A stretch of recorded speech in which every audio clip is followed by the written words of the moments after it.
अस्सलाम वालेकुम dear students. आज के लेक्चर में हम बात करेंगे electrostatic image theory. Electrostatic image theory को भी हम डिस्कस करेंगे और इसके साथ हम एक रिलेशन भी ड्राइव करेंगे। और वो रिलेशन क्या होगा? Point charge near an infinite grounded conducting plane. ठीक है, तो ये दो इनफैक्ट छोटे छोटे से टॉपिक है जो कि एक दूसरे के साथ रिलेट करते हैं, उनको हम आज के लेक्चर में डिस्कस करेंगे। सबसे पहले तो हम बात करते हैं ना कि इलेक्ट्रिक इमेज थ्योरी क्या होती है। ठीक है, मेन टॉपिक को स्टार्ट करने से पहले तो इसकी डेफिनेशन से हम इसका स्टार्ट करते हैं। यहाँ पे हमारे पास इसकी डेफिनेशन लिखी हुई है, तो हम लिखते हैं कि the electrostatic image theory states that a given charge configuration above an infinite grounded perfect conducting plane में बी रिप्लेस्ड। उसको हम किस चीज़ से रिप्लेस कर सकते हैं? By the charge configuration itself, its image and an equipotential surface in plane of the conducting plane. यानी कि उसको हम तीन चीज़ों के साथ हम रिप्लेस कर सकते हैं। खुद उसी के साथ ये चेंज कर सकते हैं, उसकी इमेज के साथ भी हम उसको रिप्लेस कर सकते हैं, एंड उसके जो इक्विपोटेंशियल सरफेस है प्लेन के अंदर उसके साथ भी हम उसको रिप्लेस कर सकते हैं। ठीक है, तो ये सिंपल सी इसकी डेफिनेशन है, इसको मज़ीद देख लीजिएगा। तो नेक्स्ट अगर हम इसके एक्सप्लेनेशन की बात करें तो देखिए हम यहाँ पे मज़ीद क्या लिखते हैं। Commonly the method of image is used to determine electric potential, electric field, electric displacement and volume charge density due to charges in the presence of conductors to avoid solving Poisson और Laplace equations. ठीक है, हम इसको इस मकसद के लिए use कर सकते हैं। आई होप इसको अच्छे से समझ आई होगी। ठीक है, नेक्स्ट हम यहाँ पे देखें मज़ीद एक इसके बारे में पॉइंट क्या लिखते हैं।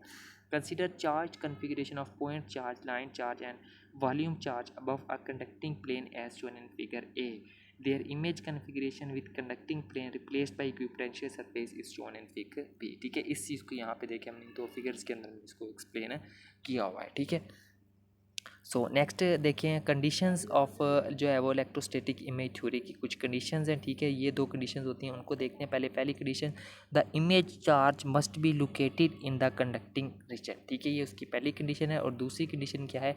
The image charge must be located such that on conducting surface the potential is zero or constant. ठीक है, तो ये इसकी दो छोटी छोटी सी कंडीशंस होती हैं, इनको भी आप मज़ीद अच्छे से देख सकते हैं। नेक्स्ट हम टॉपिक को डिस्कस करते हैं। मेन टॉपिक जो है हमारा वो है a point charge near an infinite grounding conducting plane. ठीक है, तो इसको स्टार्ट करते हैं हम यहाँ से। ठीक है, इसकी जो मेन थ्योरी वो क्या लिखते हैं, यहाँ पे लिखते हैं consider a point charge positive Q on a distance having distance h from an infinite conducting plane connected to the ground. This plane may be taken at zero potential.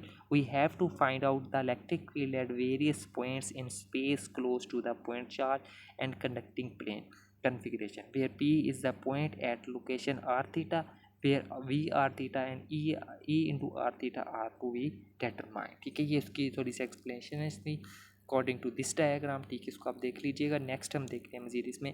In this diagram there are three regions are shown. ठीक है, तीन regions हम उस diagram के अंदर show हो रहे हैं। वो कौन कौन से हैं? जहाँ पर हमारे पास जो z की वैल्यू की जगह पे हमारे पास ग्रेटर है, जब हमारे पास इक्वल हो, और जब हमारे पास वैल्यू लेस देन ज़ीरो हो। ठीक है, तो यहाँ पे देखिए द रियल चार्ज, यहाँ पे मजीद देखें हम यहाँ से मैं इसको स्टडी करूँ। The real charge q at OOB and image charge minus C at OO minus P and electric field lines directed from positive to negative charge.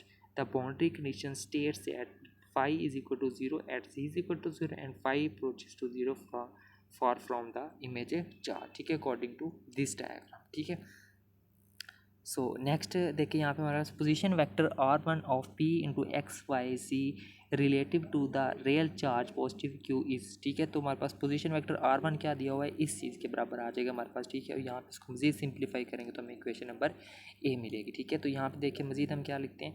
Position vectors r1 of p x y z relative to image charge minus q is r2।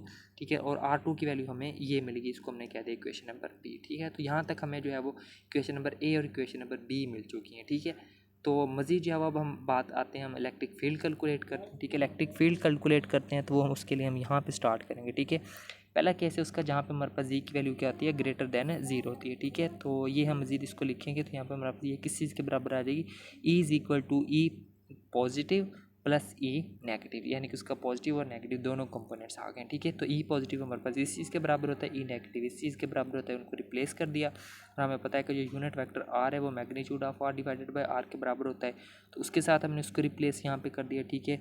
और यहाँ from equation number A and B put the values of R and R two, ठीक है। Magnitude of R one and R two की हमारे पास equation number ए और B में values मौजूद हैं, इनकी जगह पर इनकी वैल्यूज़ को रिप्लेस करेंगे तो हमारे पास ये फॉर्म बनेंगे, ठीक है। और इसको हमने कह दिया इक्वेशन नंबर 1, ठीक है। नेक्स्ट यहाँ पे देखें ये क्या आगे हमारे पास, this is electric field at point P for a region above plane above plane, ठीक है। जहाँ पे हमारे पास जी की वैल्यू क्या आती है, ग्रेटर देन 0 होती है due to the point charge with the method of images, ठीक है। अब नेक्स्ट केस हम डिस्कस करते हैं जिसमें हमारे पास जी की वैल्यू क्या आती है, इक्वल टू 0, ठीक है। जब इसमें हमारे पास जी की वैल्यू इक्वल टू 0 होती है तो उस फॉर्म में हमारे पास क्या आ जाएगी, हमारे पास ये वाली इक्वेशन बन जाएगी, ठीक है। अब इस इक्वेशन को जब हम मज़ीद सिंप्लीफाई करेंगे तो हमारे पास ये वाली फॉर्म बनेगी, यानी कि ये वाली फॉर्म आ जाएगी, ठीक है। तो जब हम इसकी मज़ीद कैलकुलेशन करेंगे तो यहाँ पे कुछ चीज़ें कैंसिल आउट होने के बाद यहाँ पे हमारे पास क्या आ जाएगा, ये हमारे पास इसकी फाइनल इक्वेशन आएगी, इसको हम कह देते हैं इक्वेशन नंबर 2। और ये क्या है हमारे पास, ये क्या शो करती है, it shows electric field E has only Z component for Z is equal to 0 on equipotential surface air E is normal to conducting surface, ठीक है। और यहाँ पे हमारे पास ये इक्वेशन नंबर 3 हमें मिली है, ठीक है। तो मज़ीद देखें for a region below surface, यानी कि जब हमारे पास जेड की वैल्यू 0, यानी कि उस रीजन से हमने बिलो अगर हमने कैलकुलेट करनी है तो वो हमारे पास क्या आ जाएगी, यहाँ पे देखें, the induced charge appears on conducting surface but this charge goes into ground because surface is grounded as a result there is no charge, okay. So यहाँ पे हमारे पास ई की वैल्यू क्या आ जाएगी, 0 आ जाएगी, ठीक है। अब हम बात करते हैं इलेक्ट्रिक पोटेंशियल की। सो इलेक्ट्रिक पोटेंशियल को हम यहाँ से स्टार्ट करेंगे।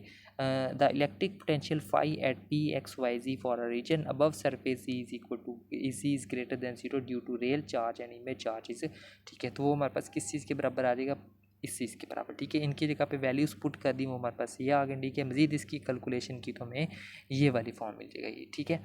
तो for a region on surface where Z is equal to 0, जहाँ पे जी बराबर 0 के हो वहाँ पे हमारे पास ये वाली फॉर्म बनेगी, ठीक है। मज़ीद इसकी कैलकुलेशन करेंगे तो हमें ये वाली फॉर्म इसकी मिल जाएगी, ठीक है।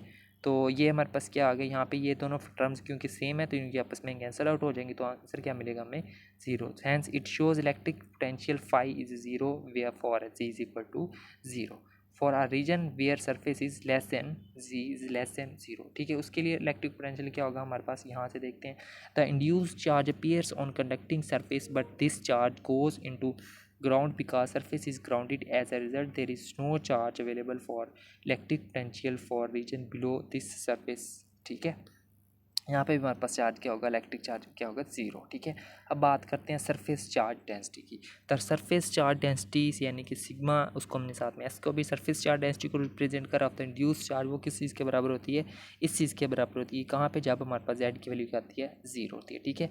तो यहाँ पे जब वैल्यूज़ को हमने रिप्लेस किया तो हमें ये फॉर्म मिलेगी, यानी कि ई एन की वैल्यू को हमने यहाँ पर उसकी जगह पुट की है, ठीक है। तो ये मज़ीद जब इसको कैलकुलेशन करेंगे तो हमें ये वाली फॉर्म मिलेगी। द टोटल, यहाँ पे देखिए Majeed, the total induce charge on the conducting infinite plane is, ठीक है। तो टोटल इंड्यूस चार्ज किसके बराबर आ जाएगा हमारे पास, इस चीज़ के बराबर होता है, इंटेग्रल के। तो यहाँ पे भी जो है वो हम सिग्मा एस की जगह पे इसकी वैल्यू पुट कर दी, ठीक है। ये वाली वैल्यू उसकी उठा कर हमने यहाँ पे पुट कर दी है, इसको हमने कह दिया इक्वेशन नंबर 1। फिर वी डी ए बराबर होता है हमारे पास D X D Y into के।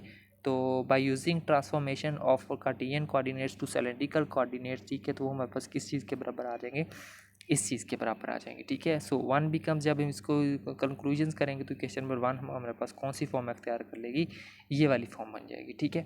सो नेक्स्ट जब हम इसकी कैलकुलेशन करेंगे यहाँ पे स्टेप वाइज, हमें यहाँ पे जो क्यू आई जो वो किस चीज़ के बराबर है, यहाँ पे इसकी जब हम लिमिट्स अप्लाई करेंगे तो हमें ये वाली फॉर्म मिलेगी। अपर लिमिट यहाँ पे ये जो फैक्टर है हमारे पास ये क्या हो जाएगा, 0, और यहाँ पे हमारे पास कौन सा रह जाएगा, सिर्फ ये माइनस क्यू वाला फॉर्म रह जाएगा, ठीक है। क्योंकि ये फैक्टर 0 यहाँ पे जो है वो इन्फिनिटी आ रही है, ठीक है। तो यहाँ पे देखिए जो है वो यहाँ पे हमारे पास क्यू आई किसके बराबर आ गया, माइनस क्यू के। और ये क्या शो करता है, hence the total charge induced on the surface is minus Q negative Q. It is expressed because an all electric field lines terminating on the conductor would be terminated on the image charge it is the conductor is absent. Okay student, तो ये था हमारा आज का topic जिसमें हमने electric field, electric potential और surface charge density को कैलकुलेट किया है, ठीक है, एक और केस के लिए, ठीक है। नेक्स्ट हमने एक और केस भी छोटा सा पढ़ना है, उसमें भी हमें इन चीज़ों को कैलकुलेट करना है, ठीक है। पॉइंट चार्ज और कंडक्टिंग स्फीयर के लिए, ठीक है। तो इन रिलेशन को भी आप लोगों ने अच्छे से करना है, लॉन्ग क्वेश्चन के लिए एक इम्पॉर्टेंट टॉपिक है, ठीक है। तो यहाँ पे आप तमाम पेजेस का 1 बाय 1 करके स्क्रीनशॉट भी ले सकते हैं और आप इसको लिख भी सकते हैं, ठीक है, एज़ यू विश। बेहतर है कि इसको लिख लिया करें, ठीक है। तो यहाँ पे देखिए आगे हमारे पास इमेज थ्योरी की कंडीशन थी, हमारे पास फर्स्ट टॉपिक है, ठीक है स्टूडेंट। तो मिलते हैं नेक्स्ट लेक्चर में किसी और टॉपिक के साथ, तब तक के लिए टेक केयर एंड अल्लाह हाफिज़।